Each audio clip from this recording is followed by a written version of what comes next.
المصحف وجد في عهد النبي عليه الصلاة والسلام من ناحية كتب على الجلود وعلى الأوراق، ووجد في عهد الصحابة، جمع في عهد أبو بكر وفي عهد عثمان رضي الله تعالى عن الجميع، ولم يثبت عن واحد منهم مع شدة محبتهم للقرآن وحرصهم على قراءة القرآن وحفظ القرآن والعمل بالقرآن، ما ثبت عن واحد منهم أبدا أنه قبل المصحف. بعض الناس الآن يأخذ القرآن فيقبل يفتحه ويضع يقبله، وإذا خلص قبله وضعه.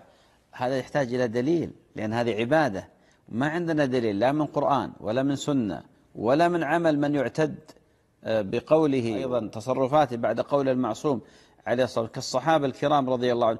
ابن مسعود هذا الرسول صلى الله عليه وسلم يقول اقرأوا القرآن بقراءة ابن أم عبد، يعني ابن مسعود، كان يبين بأن منزلة ابن مسعود. ما ثبت عنه كان يقبل القرآن. أبو بكر وعمر وعثمان وعلي ما قبلوه، ولو كان خيرا لسبقونا إليه.